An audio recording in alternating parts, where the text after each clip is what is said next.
What's up, everybody? It is, let's see, February 16th, Friday, at about 5:10 p.m. give or take, and it is a lovely winter day. The MST / Tanawha Trail / headed over to the Boone Fork Trail. It's me, Cayman and Culver, who are already on trail. Let's see what it's got for us. Now, we're only going like a mile in. We're going to my favorite little lookout spot, just in order to, get out for the night. Even though it's supposed to rain, supposed to be freezing rain later on today, and then rain tomorrow. I needed an excuse to get out, and the weather wasn't going to stop me. Let's summarize real quick. 51 degrees, give or take, Holloway Mountain. I don't have any water with me, but I do have hot dogs for them. Frozen little hot dog sickles. And I have some ramen and some chicken and some sriracha sauce for me for tonight. And let's see, we're going to grab water that's on the way. We're going to cross like at least 2 streams. On the second stream, I'll stop and fill up. I've got some stuff for some hot chocolate, some tea, and I brought my solid fuel stove, my Esbit stove today, because it's so darn warm. Now, it is supposed to drop down to 20-something degrees tonight, which will be actually nice. That being said, there will be some freezing rain, so I'm going to have to take it nice and slow tomorrow, possibly, if there's a lot of ice on the ground. But considering there's not a lot of actual water running here, I'm not really worried about it. Shouldn't be that bad, which is a good thing because I left my trekking pole back in the car. So right now, I'm wearing just a rain jacket and some gloves because, my hands get a little chilly. And let's see, what else? Otherwise, I got a 20-pound pack with that new improved combat shelter thing that I picked up on eBay for like $50. So I got it just to play around with, so that way I can have the dogs hop in and not worry about them, getting it scuffed up or anything. So, and plus I just wanted to play with it. It looks cool, even though it does weigh 5.5 pounds or so. I wouldn't do anything more than a mile with it because of, it's just too darn heavy. I've been really wanting to use this thing. I've been really wanting to get out to this spot in particular, and I just wanted to go someplace where I could get out and Cayman could get out. So I'm gonna try a mile here, and that way he only does a mile today and then a mile tomorrow. And if it rains all night, who cares? We'll just hunker down, relax, sip our tea or hot chocolate, eat our hot dog popsicles.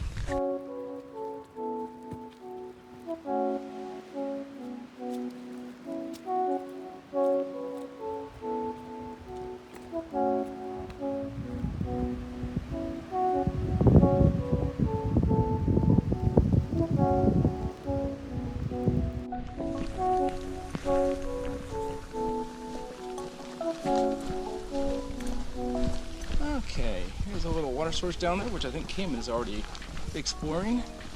And I think there's one more after this, but I really don't want to take a chance, so I'm going to go ahead and fill up here.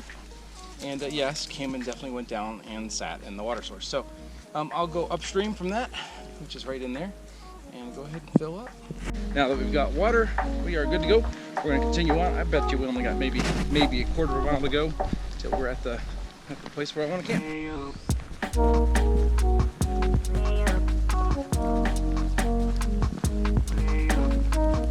And from here, I can see where we're going to camp tonight, which is right there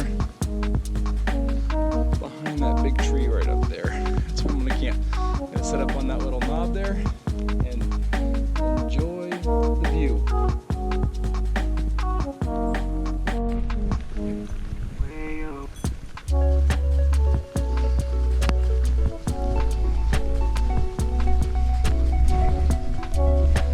And here we are. I'm gonna put the tent right here, right in there somewhere, and that way it'll give me this nice, wonderful view. And here we are. Shelter's all set up, and everybody is good and wet. It's just misting on us out here. It's not actually raining, which I'm so glad for. And I'm glad I actually set this tent up once before at the house, so that way I knew what to put on first and foremost. Pitched it back to the wind, at least I hope the wind stays that direction. And that way I could just look out my front porch.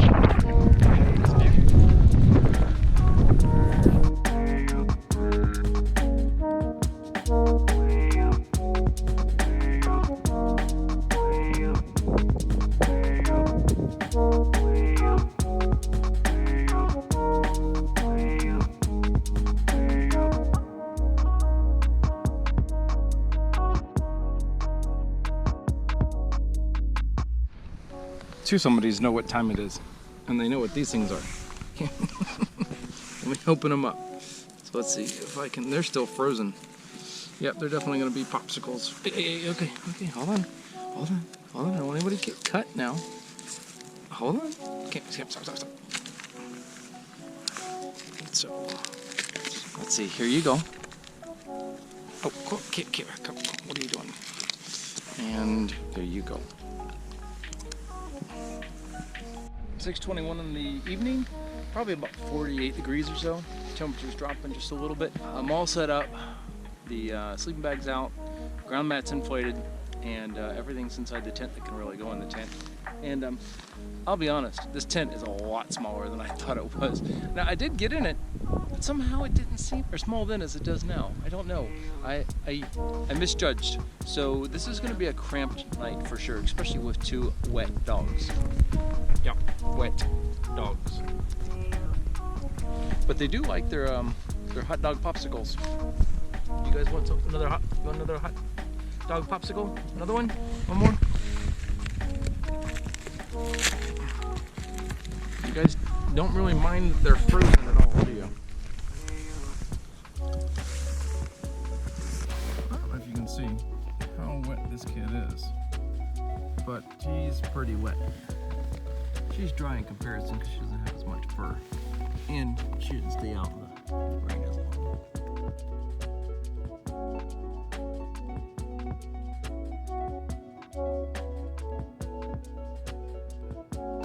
And Cayman is shivering for some reason, probably because he's suckling back.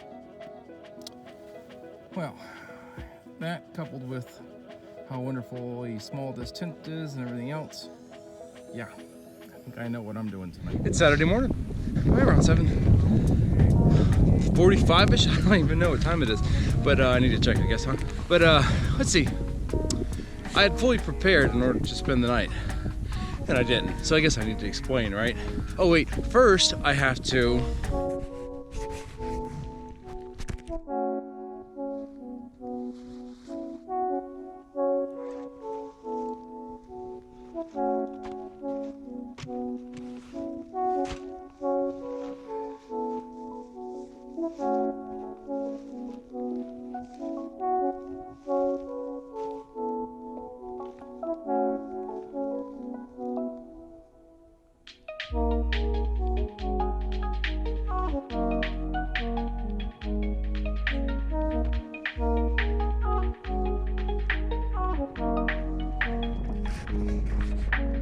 put on my neck warmer.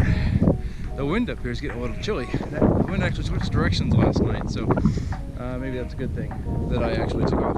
Okay, now let's go to the whole explanation. So here I am, Saturday morning, and why am I back? Well, first of all, you'll be able to notice that, well, while it is daylight-ish, there's not much sun going on right now. So what happened, right? What happened?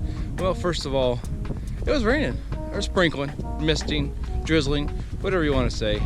You know, it's like, what, 40-something degrees, maybe 45. And I realized that, of course, when it got time to settle in, that I had two wet dogs that wanted to climb in with me. You know, Cayman was actually shivering. He had gotten so wet, and the breeze was so much that he was shivering a little bit. And while I could dry off Clover, I couldn't dry off Cayman. He just had way too much fur.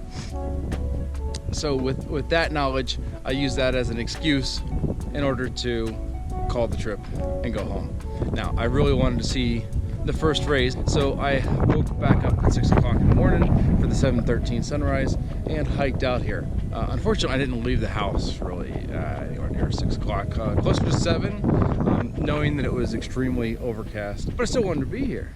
Still wanted to see the view, and I'm glad I did. So I'm going to set up, and I'm going to create a little area so I can cook, I guess, and maybe have a cup of tea, maybe sit in my chair and enjoy this breeze. It's coming up pretty strong. It's right around 35 degrees right now, and it's a little nippy, or as Clark Griswold would say, well, I don't need to say it because you know what he said, but it's a little chilly out here. I was gonna actually make myself a cup of tea up here on the top of this little knob, and the wind is sufficient enough to keep the alcohol stove from staying lit. So I'm going to get the heck out of here. And it's sprinkling on top of it. So it wasn't sprinkling when I first pulled up, and now it's sprinkling pretty consistently. So they had expected some freezing rain. They were wrong on the freezing rain. They were correct on the fact that there would be rain though. So I think Freckles has ditched me. Oh, there he is. Okay, he came back out of the woods. And he is getting wet and cold, and I know him. He's out of here. So, and I don't feel like getting all my gear wet. I'm still drying everything out from last night. Heck, tent and sleeping bag sprawled everywhere, warming up, drying out. So, well, it's raining, drizzling quite nicely. And I'm just gonna enjoy the little hike out of here. And I probably need to put up my hood so I don't get my hat and my neck warmer all wet, huh? We just saw our second group of deer. The first group we walked up on, there's 3 of them, and I mean, we literally walked up on. They were right on trail. I had my head down because it was sprinkling, and Clover must have had her head down too, because we were literally within 3 feet. I could almost reach out and touch the first deer that was next to us. Clover almost bumped into her leg. She looked up, the deer looked around, like, what the heck are they doing here? Kind of surprised, I guess, and they took off, and Clover ran about 10 feet. I yelled after her, she stopped, she turned back around and came back. The ones that we just saw, Clover ran a little further. She got about 30 feet out, and the deer, of course, the 2 of them wanted nothing to do with her, and they hauled butt. And they're off in the distance somewhere. We have disturbed their morning forage. Yeah, I think they were foraging. That sounds really good. They're probably not finding much. Oh, I guess they eat trees and shrubs and whatever green things they can find. Okay, so let's recap what I've learned over the last 16 hours. 1, is camping out on that little knob possible? Definitely so. 2, size does matter. That tent is not quite big enough for me and 2 dogs when it's raining. That tent is a great idea probably if it's dry out, and then I don't care where the dogs go, or I can stay outside of the tent and cook and do whatever I want. But when it's raining, that tent is too small for me, and especially me and the dogs, because there's no real vestibule to cook in. There is a vestibule where you can keep your gear, but not to cook in. I wouldn't want to anyway. I wouldn't take that chance. Let's see what else we learned. 3, that hiking out here is still just as much fun as it always has been. It's a beautiful little hike. It's gorgeous. It's nice. Now, is it wow as in it's just amazing little piece of nature or view of nature? Yeah, it actually is. It's still kind of neat to get out here in the rain and hike, and just something a little different, you know. It doesn't have to be always just beautiful sunrises and sunsets in the way that we're normally used to. Let's see, another item. I think we're on 5 now. I lose track. Freckles does actually pretty good when it's this kind of conditions. It's not that cold. Like I said, it's about 35 degrees, and he had a lot of fun. He chased the deer just almost as much as Clover did. He definitely could smell them. He definitely knew that they were there. In fact, I think he was a little more in tune with that than Clover was. Clover, almost smelling the ankle of the deer, really freaked both of them out. It was hilarious to see. I wish I had been recording for that little piece there and that little exchange there. So all in all, I still had a great time, still had lots of fun, and learned a few new things. Oh, so number 6 would be alcohol stoves, or right stove for the right conditions. When it's windy like that, and I knew it would be on the top of that little knob, it always is. When it's you know, stormy out, you know, alcohol stove in that particular manner is just not the way to go. I wanted to play with it this morning, and I didn't get to because the wind just blew it out every single time. I lit it 3 times, and it would start, get its little roaring thing going, and then boom, it would just get blown out. So jet boil of some nature like that, or jet boil or whatever, would have worked great, and I would be drinking a hot cup of tea on there. So let's see, 7. Do I bring a chair? Well, if it's raining, no, Mark, don't bring a chair. You don't want to set it up and get it all wet and then sit in the rain. So unless there's a shelter or a tarp or something like that, no use in bringing a chair. I don't know what the heck I was thinking. I was thinking that I'd be able to sit back and drink my hot tea and relax, and the rain would come later. Rain did not work on my schedule. Didn't listen to me. So, well, I think that sums it up about this particular little last 16 hours of the trip. we'll wait for the next one. I wanted to say that out of all the hundreds of miles that I've done on the AT and MST and all the other countless trails, you know, cities and adventures and countries that I've been to, I think most important, it's the misadventures that happen. I mean, you know, experience only comes from making the wrong decision, or maybe it comes from making the right decision the first time and you learn from that, but that's not me. I'm the more of the guy that makes the wrong decision a couple times and then learns from it, and then, you know, that's when I get that true experience and know what not to do. I'm not that good to do it the first time every single time, that's for darn sure. But I'm tired. I'm gonna go back and take a nap at some point later on today. And all that being said, I'm still glad I came out here and did it. I have an experience with which to draw upon instead of saying, I slept in today. We'll get you home and get you warmed up, okay?